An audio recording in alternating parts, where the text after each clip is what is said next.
We're starting a brand new show here on Pod TV. As you all know, we just finished the online dinner party, but now we've got a new show called Made in Spain, Living in Miami. So I'm going to bring in my two lovely hosts, and they're going to tell about what they've got going on in their part of the world and all along those lines and how things are going in their lives. And I'll let you hear them introduce themselves because that's what this show is all about. And eventually, I might even do it during this show. I'll try to find a backdrop about Miami and all along those lines, as this is a backdrop about Durham, North Carolina. But it's our lovely garden, since I was trying to find something that would be very much a pretty scene, and all along those lines. So we've got these two amazing ladies and all in that space. So I know that the audience would like to learn more about your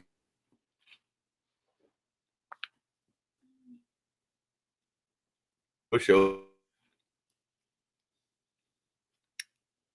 in Miami, where you now live at least for another year and a half, and everything like that. So if you'll share a little bit about your lives and what you've got going on, and introduce yourselves. You've got your lovely co-host with you as well. So I'm going to get off and let y'all introduce yourselves, and I might come on with some questions after y'all introduce yourselves as well. Okay, perfect. So we are very pleased to be here. My name is Julia, and and my colleague is Irace. And talking about me, I moved to Miami 6 months ago for job, and we are the Trade Commission of Spain in Miami. And after 6 months living here, we realized that we love being abroad with the difficulties that it implies being away from home. And both of us studied law and international relations, and now we are trying to apply everything that we've learned through our academic life. Great introduction, Julia. My name is Irace, and as Julia said, I also study law, and we're doing the same program here in Miami. We're doing an internship at the Spanish Trade Commission in Miami, and we're very happy to be here experiencing Miami life. And we hope we can answer as many questions that you have. Well, that sounds pretty good and everything along those lines, and that was a great introduction. I guess the first question that folks will probably be wondering, and hopefully we'll get people answering y'all's questions every week. I know that Nick has been saying he's going to be watching from, actually, he's in Florida today, so I think he's in Tampa, so he's just up the road from y'all and everything, even though he moved to Spain, but he's in Tampa, and I think he's going to go to Utah to deal with one of his pension jobs, and then he'll be back in Tampa, I think in the middle of June, for his 50th. That's right. That was a long time before y'all were even a twinkle in your parents' eyes and everything, but his 50th high school reunion. So he's going to be in Tampa for his 50th high school reunion and everything like that. So he's one of the founders of the network. But what has been some of the popular restaurants that you have found in Miami? And maybe you want to tell us a little bit about some of your popular eating places, since y'all are in Miami. And I know that they have great eating institutions. There's some good Cuban restaurants. There might even be some good Spanish restaurants and everything like that. So I'll start there, since y'all are young people, and I know young people, even us older folks in our 60s, like good food. So tell us a little bit about the food places that you have found so far in Miami. So we especially like one that on Wednesdays most of the Spanish people go, which is called Crazy, and is around the area of Brickell. And we think that's one of the most popular between us. On Wednesday, there is a super cool happy hour that we always go to. We really enjoy that. Yeah, and the owners are Spanish people. Yeah. So it's like every Spanish community goes there. And they have another restaurant also called Dolores. Dolores, but call me Lolita. They're in Brickell too. And it's nice because when you are far away from your country, finding like places where you can taste something that is similar from home, which is not the same, but similar. It reminds us from our home country. So yes, that would be the two Spanish restaurants that we would recommend right now. It's true that the gastronomy part, like in Spain, we eat very, very well, and finding places here to have like the same quality, it's hard. It's hard because we are used to other type of menus or something. Yeah, that makes a lot of sense and everything. Just really quickly, I know that both of you are in that under 30 crowd and everything like that. So have you found any good clubs that you like to go to in Miami as well, or any good places that you like to go to get your dance moves on? So I think there are two main clubs that we go to. One is called La Victoria, Yes. where they put some reggaeton. There is also a lot of Spanish people gathering there. And there's another one very famous that I'm probably most of the people that is watching knows about it. It's called Space. Mm. Yeah. That's for more electronic or house music. But there are also some little bars around, not like big clubs that are fun. There's one called Mad Radio that we usually go to. They play DJ sets on direct, so. Yeah, and well, sometimes we are like, well, the first months we were going to the big clubs where everybody went, and I think that now after 6 months here, we are trying to discover new places that are around us that are not so famous. But for example, we have like our it's not confidence, but our secure place where we go every Friday, which is called Boho, and it's right next to us. So here in Miami, it's like very difficult to find something where you don't have to take your car and drive out there, but you have next home. So yeah, that would be like our main places that we go, and we are trying to innovate, of course. Trying to find some other places to go to and everything like that. Now, have you run across any Spanish or American celebrities? Because I know that is some years ago. I went to the Miami Film Festival, and me and some friends of mine ran into LeBron before LeBron became LeBron. So LeBron was actually a rookie the year we ran into him and everything like that. And we ran into him at a nightclub in South Beach and everything. It might have been, I don't think it was Beds, but I think it was one of the clubs like that and everything. And he was actually chased away by a transvestite bouncer and everything like that because he was underage at that particular time and everything. But I was just wondering, have you run across like maybe some big soccer stars or some big basketball players or anything like that? We've met some Spanish influencers that were actually in La Victoria. Yeah. Our La Cantina. They were on their, how do you say, when you're gonna get married, you make a party with your friends before. So they came all the way from Spain to Miami to celebrate. And we also met a famous singer called Nicky Jam. Yeah, that's true. He's out, and probably some more, but maybe we don't recognize them. So right, might not recognize them, but you did recognize them, and I think it's called an engagement party, if I remember correctly. Exactly. Yeah, an engagement party. And is the wedding going to be in Miami, or are they getting married in Spain? Spain, but they were celebrating the engagement party here. Yeah. So we met, as they were Spanish, we knew them. So we were asking them, what are you doing here? Yeah, I think that we haven't recognized people maybe that were around the places that we were, but during the parties, like you are not like catching people up. It's that you come up with someone and probably is famous, but you don't know. But we haven't met superstars or international superstars yet. Not yet. Is that maybe that we are not in the right places, but...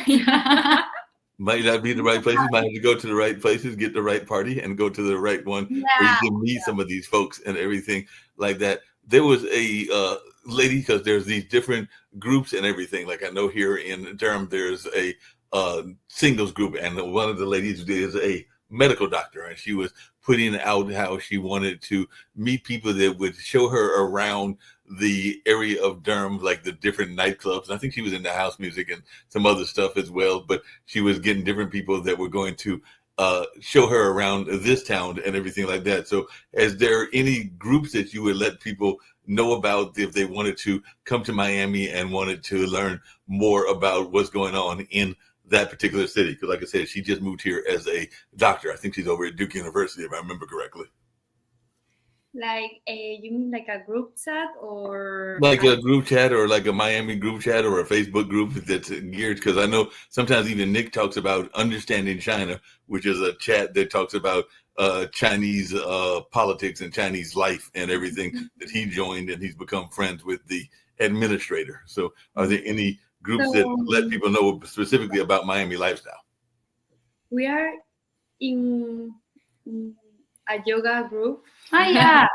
Yes, but about Miami lifestyle, I think there are some Instagram accounts maybe that talk about the Life Miami, different plans that are out there. And yeah, I think that through Instagram is the best place to find something, because we are not using Facebook. Not us. Maybe people are using, but not us. So I think that Instagram would be the place. I think they are all the important accounts that tell something about what's going on in Miami are called Miami whatever next. Right. And I think that they are easy to find. The thing is that when you come here from a foreign country and you find people that are foreigners too, but from your country, it's like you make a group and go around places like that, or they're like smaller groups. But inside these smaller groups, when you're from your foreign country, you can find people that have like more relationships here, and that they can bring you out wherever you want to go. For example, we started to go to yoga classes on a park that is next to us, and there we started to meet some people that is also new in Miami and wants to meet other people. So I guess the best way is to go out and do some activities, and you will meet people for sure. No, that makes a lot of sense. I know that Kim, who's the other founder of the network, has become a big fan of TikTok. So are you ladies using for your job, or just in general using TikTok? Because I know she's been using TikTok. She's even made some TikTok clips and gotten, in some cases, thousands, if not multiple thousands, of views and everything like that. And that's Kim Calhoun, one of the founders of the network. So I just wondered, have y'all been having a lot of success with TikTok as a social media platform? I don't post a lot on TikTok, but maybe we should.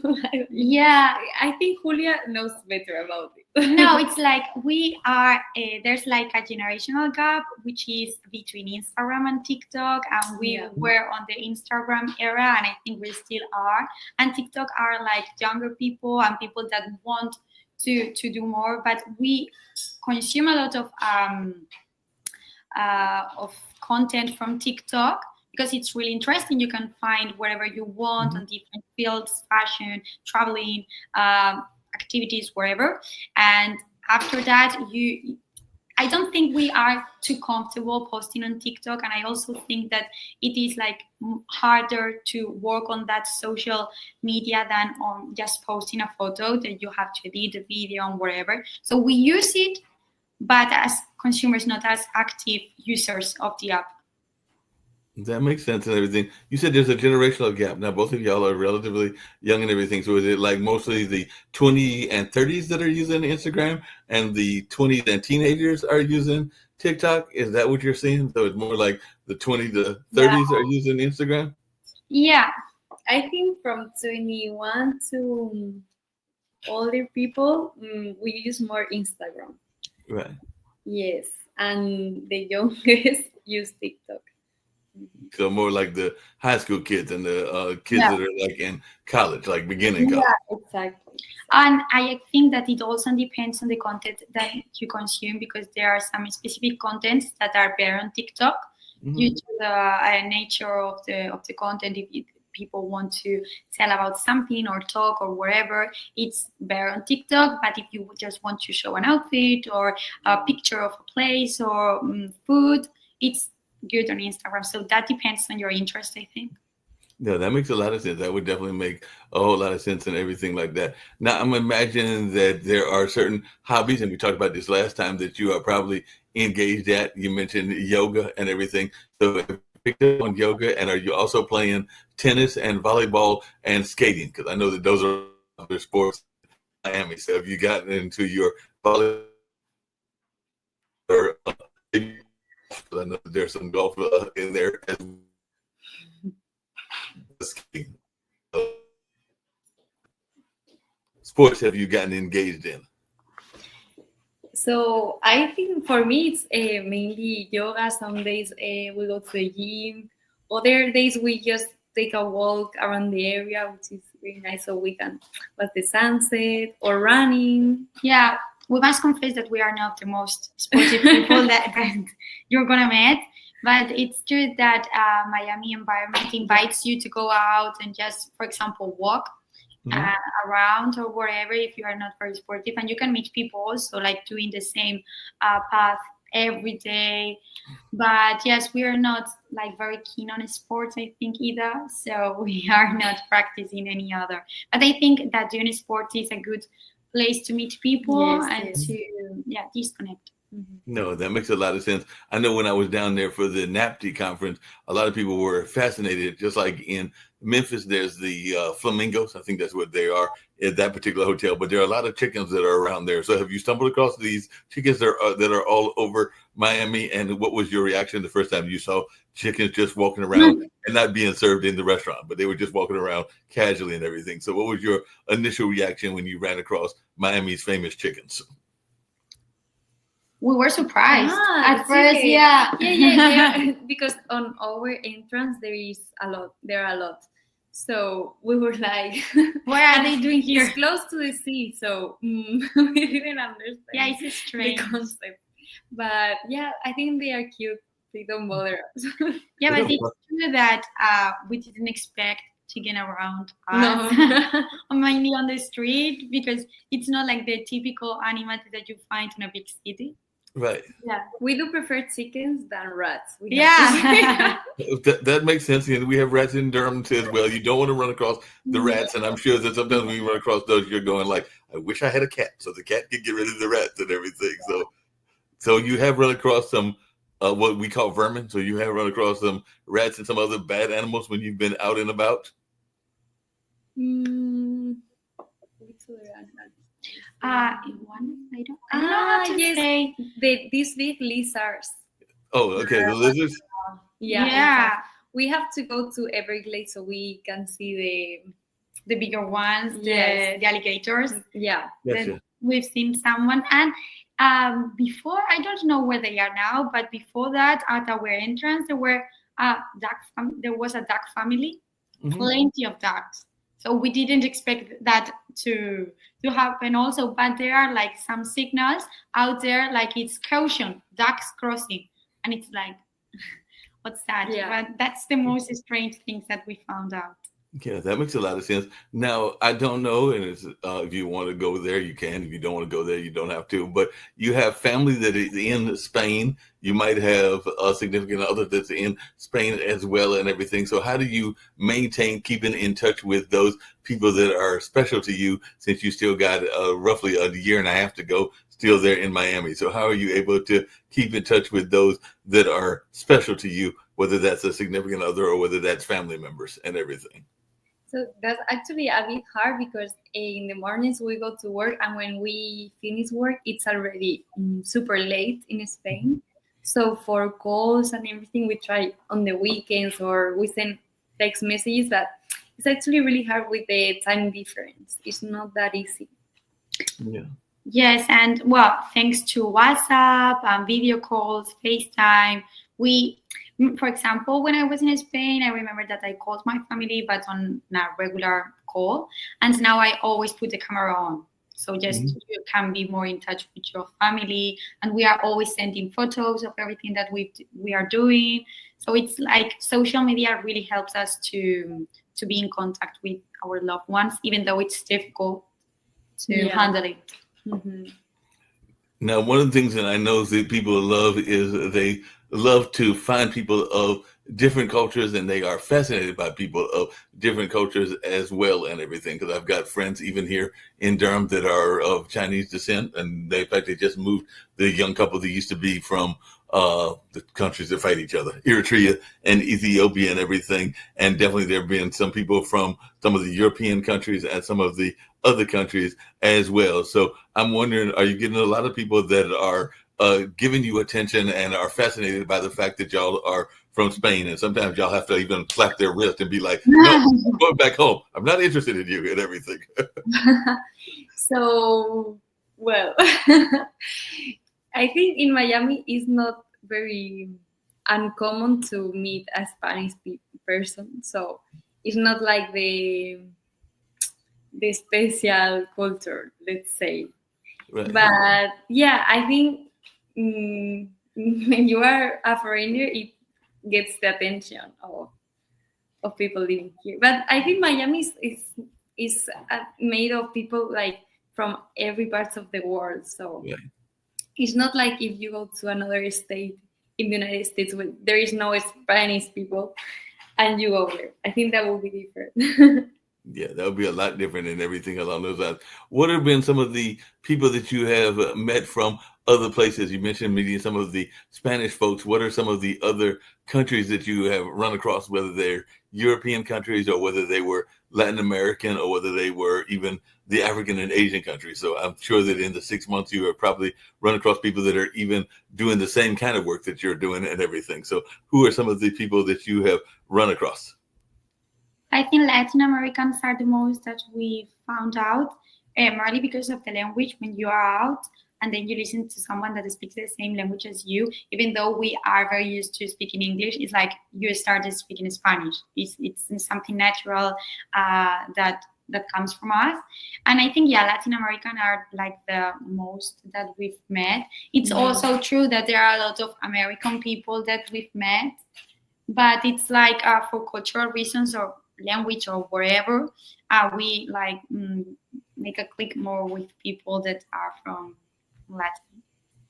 No, not so much you. Well, you have different facial features. Like one of you is blonde, the other has got brown hair and everything, or brunette and everything like that. So to my brunette sister and everything like that, do you sometimes find that the people are automatically thinking that you are from like Colombia or Portugal? No. In Spain. No, not for me. She's too Spanish. Yeah, I'm like too Spanish, I think. Maybe, yeah. It's that people, if normally they hear me speaking before meeting me, I think that I've never have any. It's because of the accent. Yeah, I think the accent changes. Well, it's true that I have like a funny thing that happened to me, that I got into a taxi here or anywhere here in Miami, and the person that was driving the taxi asked me if I was an actress on a TV series from Latin America. And I was like, no, sorry, it's not me. It's maybe because I'm like too bronzer or whatever, too sun-kissed, but it's not me. But they thought it was you. They thought that you were. No, I wasn't. So I think it's the only time that it happened to me here. Or in Spain, it never happened to me before. Never at all, and everything like that. What was the number one question that your parents ask you about Miami? Because Miami is an international city, and I'm sure that as older adults and everything, that they're probably worried about you and everything like that. So what is the number one question that your parents and your loved ones ask you and everything? That's a good question.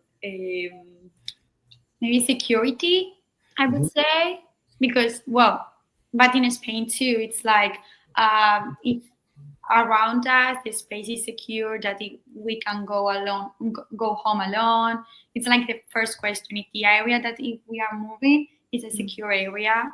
I think also they are worried about if we are finding good people to be around.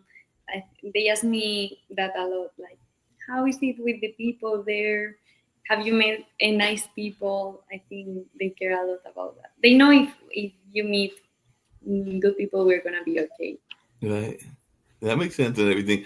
Have you run across any of the people in Miami? Because I know Miami has some Spanish television stations too and Spanish radio. So have you met any of those people connected with that as of yet? Because there is like even Spanish things that are active in the different cities. Because I know even here in Durham, we've got some Spanish newspapers and some Spanish radio and television and everything. So have you ran across any of those folks that are in the Spanish media there in Miami as of yet?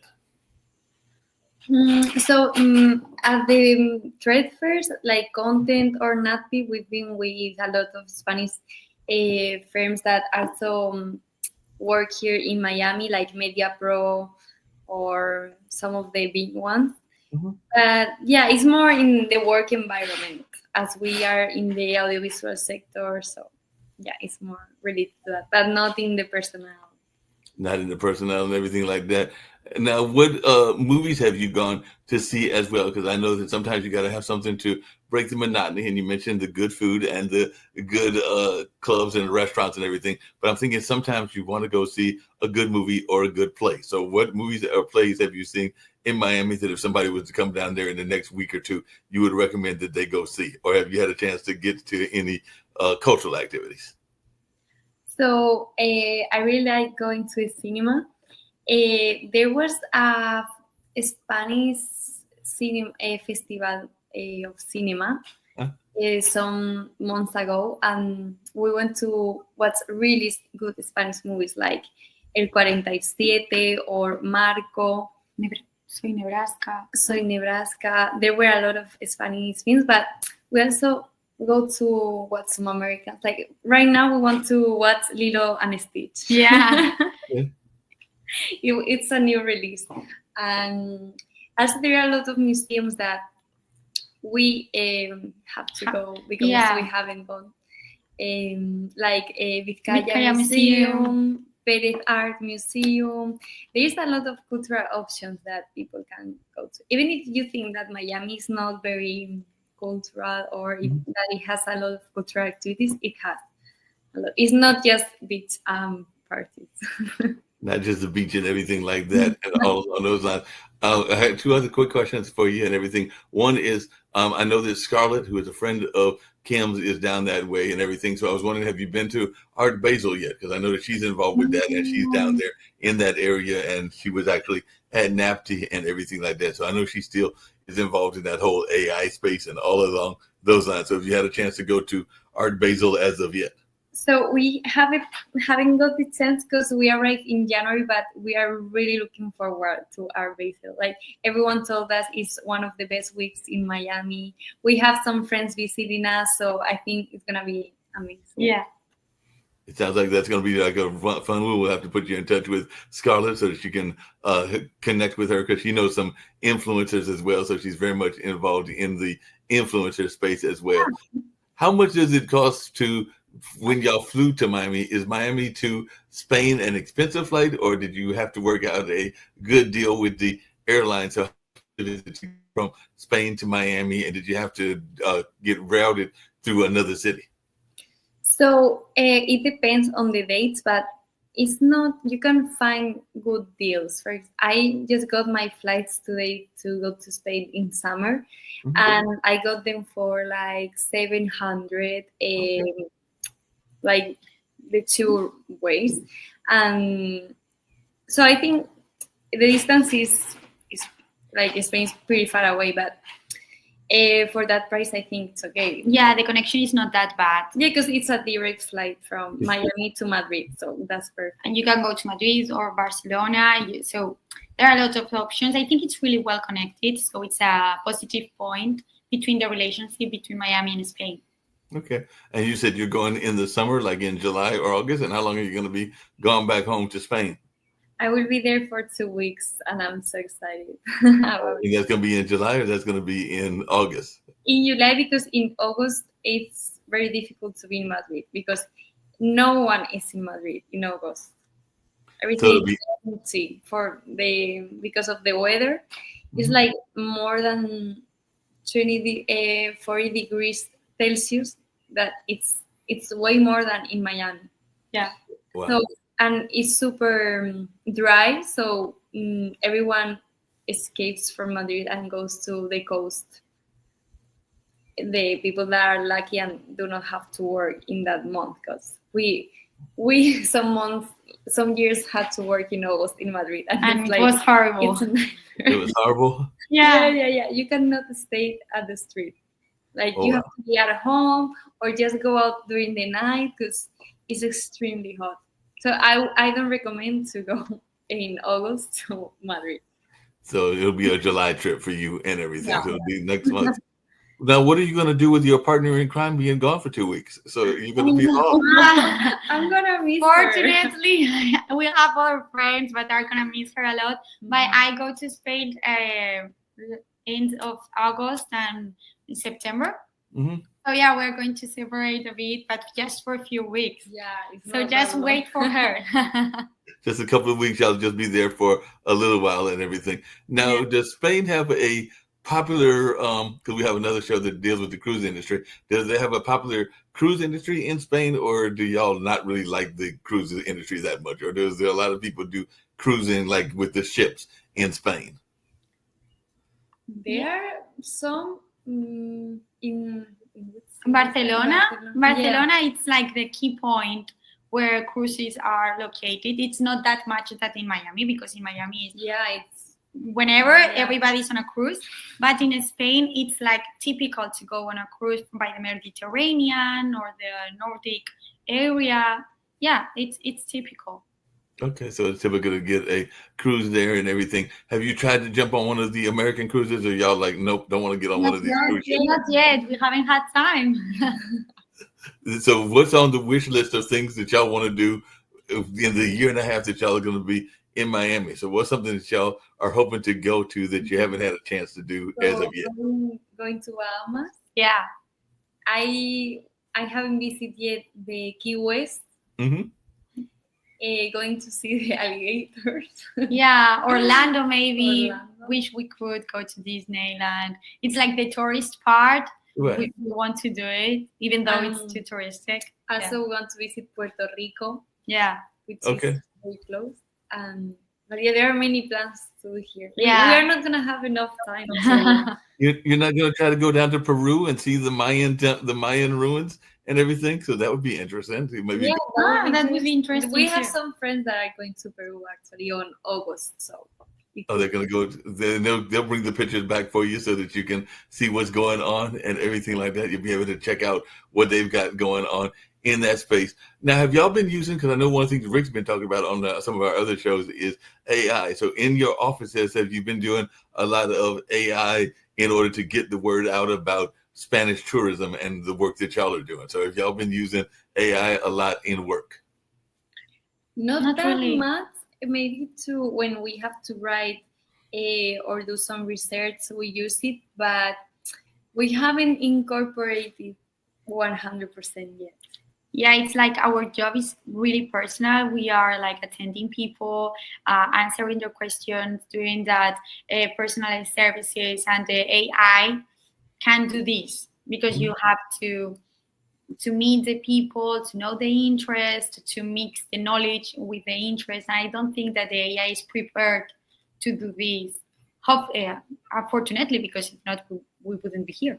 So we haven't incorporated it yet. Yep. What's the most unusual question somebody has asked y'all at the job? Because y'all been there 6 months, and I'm sure somebody has asked a question that you're sitting there scratching your head, going like, "I don't believe they asked me that." A lot of people comes to us and ask, how can I get my the Spanish nationality if Yes. I had a grandfather that lived there for 2 years, or had a great grandfather that was from Spain? And it's like, we are not a consulate. We are like we work on other topics. So it's like about the nationality acquirement. I think it's a very typical question.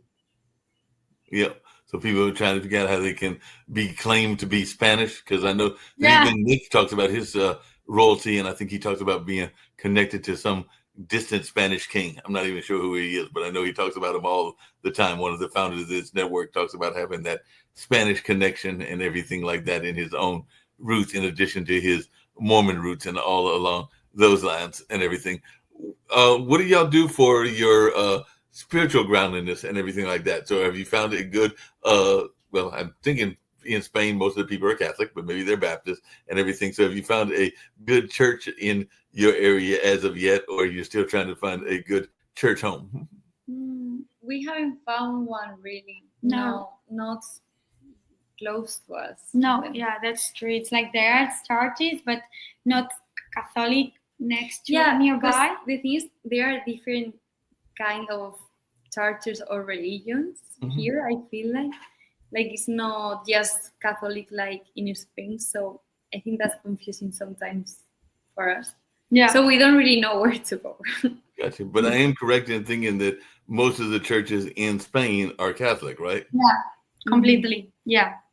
And what is y'all's individual cities? So for folks that are watching it, we'll get a wrap up shortly and everything. And we'll do another one. You show us next week and Sure. backdrop of Miami and everything, because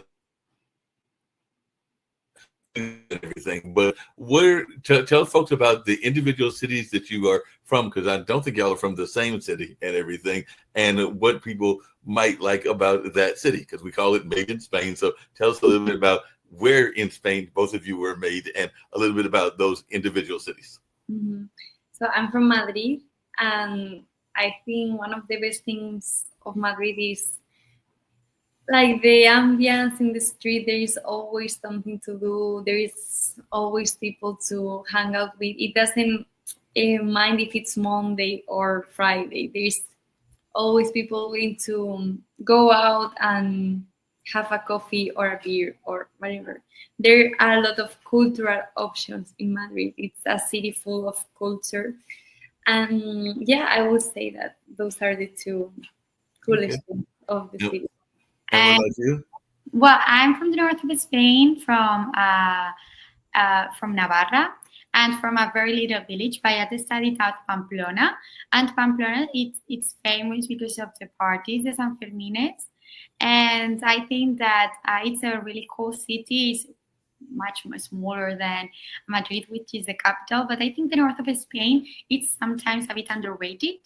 And the truth is that it has lots of options regarding gastronomy, good weather. Sometimes it's true that the weather is not always good, but people are nice and the plants are really nice, and like there's a good community that it's open to everybody. And the good things about Spain, it's like every region has its own culture, so it's really multicultural. The ambience that you can find in Spain, it's not the same where you can find in Madrid or in the north or in the south. Yeah, and I think that to meet Spain, you have to meet every single part to know what Spain is. Yep. One of the things I know about Spain and other parts, how are the open air markets and how is that experience? Because I know that sometimes you will get the groceries in the regular grocery store, but it's my understanding that in parts of Spain, the country part, that there are like these open air markets. Mm-hmm. Yeah, there are a lot where you can get food from. There are a lot of open air markets, especially at the small villages. Yeah. In Madrid, it's not so common. There are some, especially in the weekends, but I feel like in the village it's super common to go to an open air market where everything is natural, homemade, home cultivated, and the food is incredible in most of the parts of Spain. Sounds delicious and everything. What are some of the are there, because here in the States a lot of people are into craft beers and craft wines, and I do know, but I think Spain is known for some wines as well and everything. So what are some of the drinks that people might find that they might want to get if they are into the drinks or the spirits and everything? Because like I said, most times when people think of spirits, they think of France, but I also know that Spain has some beers and wines as well. So what are some of the wineries that people might want to check in your home country? For sure, the wines of Spain are incredible. I would say one of the best around the world. Not because I'm from Spain, but I really mean it. We have Rioja, Ribera, and well, there are many, but the qualification of these wines is different from the ones made around the world. So I think it's more difficult for the people to know what to buy. So for example, a really good red wine would be Crianza. Yeah. It's different. Well, the thing is that there's like a big range of different wines that you can taste, and it's like you don't have to taste red wine. It's like inside the red wine qualification, there are a lot depending on the quality that you want or the money that you want to spend. So I think that it's really cool. Here in the United States, it's like Spanish wines are not really recognized. Yeah. We don't know exactly why. Well, yeah, because they are far away. California has its own production, whatever, but the Spanish has a very, very good offer and good quality. Yes, we're gonna explain this better. Yeah, I know. Yeah, that would last like for 2 hours. Yeah, like the difference between how. Yeah, we'll have to get into a whole conversation about the wines. That could be a whole episode and everything like that. 'Cause Wines in Spain. yeah, wine in Spain. That could be one of the episodes that we can get into. And just really quickly, and this will be the last question for you. How is the car culture in Spain? Because I know that a lot of times in Germany, there's those fast routes that at incredible speeds and everything. I think it's called the Autobahn and everything like that. So are there any particular brands of cars that are particularly popular in Spain? Like I know my younger brother, who's 7 years younger than me, so he'd be mid-50s, is a president of the Polaris Club. So if y'all ever, it's like a wheel. So it's one of those 3-wheel cars instead of 4 wheels and everything like that. So it looks like the Batmobiles. But I just wondered, are there any popular cars that are popular to the Spanish culture, and do y'all drive as fast as the folks do in Germany? Because every time I talk to people that have been on the Autobahn, they talk about how fast it is. No, we cannot drive as in Germany, because in Germany they have these, they can go at the velocity that they want on the highway. And that's only in Germany. It's the only country in the world. In Spain, there are a lot of controls of speed. So even though people still go fast, I would say, especially in the highways.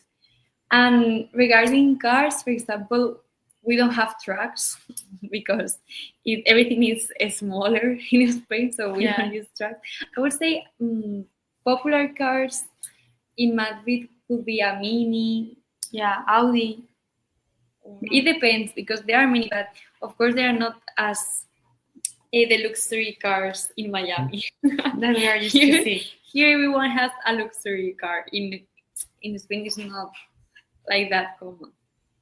No, I can relate to that, because many years ago, like in the late 80s, before y'all were born and everything, I went to work at a newspaper, and it was a high school, and me and the photographer went there, and I saw all these cars. They were like Porsches, they were Jaguars, and they were all of that. And I think I was probably roughly y'all's age now and everything at that time. So I went to the counselor, or the person that was doing I think it was like a science fair running for the school, and I said, I noticed y'all drive really fancy cars and everything. And they looked at me and they said, which parking lot were you at? I was like, and we'll make up a direction. I said, we were at the East parking lot. She was like, that's not our parking lot. That's the student parking lot. So all those fancy cars were the fancy cars of the students and everything. So they had Jaguars and Porsches and Benzes and all of those fancy cars. I wouldn't say that is the common thing in Spain, to be honest. But no. Yeah.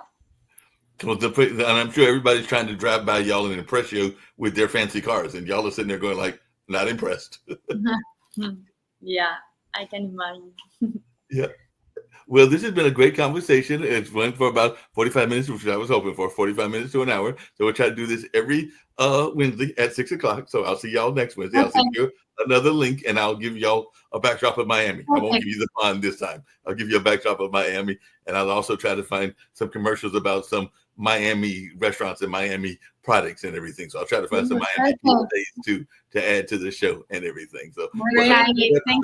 Next week. And right now we're going to go out with a commercial about I think we'll do keep our kids safe, because that's always a good thing to do. And then we'll also have Kendu Spice, which is a spice company and everything like that. So we'll end with these two commercials and everything. But you two ladies were amazing as always, and I look forward to seeing y'all next week.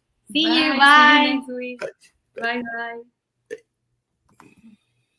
If you're talking, they will hear you. We all want our kids to grow up safe and healthy, so we show them how. And we tell them with honest conversations that let them know what we expect. Not just one time, but every chance we get. That's especially important when it comes to alcohol and other drugs. Kids not only need to know the dangers and how to avoid them, they need to hear it often from you. And when it comes to pain medications, opioids, they need to know that they should never be taken without a prescription and never shared with friends or family. It's dangerous and illegal. So talk with your kids and guide them through the challenges of growing up safe and healthy. Because when you talk, they hear you. For more information about talking with your kids about underage use of alcohol and other drugs, visit underagedrinking.samhsa.gov. So talk, hear. You can do it if you try.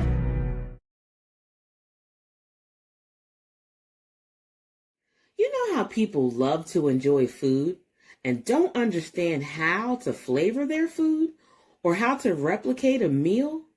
They're interested in supplements but don't know where to begin? Well, what I do is I take the guesswork out of enjoying flavor and wellness with my flavorful spice blends so that they can create delicious meals with healing benefits. Can Do Spice was created to help cooks at any level enjoy healing through food. Every spice blend was designed to give added health benefits of natural herbs. Every blend is complete. There's no need to add any additional spice for a delicious meal. Saving you time and money while adding supplements to your meals can be both tasty and fun. My earliest memories in the kitchen began with my father, Kenny Can Do Bond, so it was fitting that I would name this line after him. I have always looked to natural remedies to supplement the body, and I found myself hiding herbs and minerals in foods for my family. That's when it hit me. Everyone needs Can Do Spice. Everyone should be having this. It's an exclusive brand for cooks at any level who want to create flavorful dishes with healing benefits that can satisfy the body and soul. Add a little spice to your life. Give Can Do Spice a try.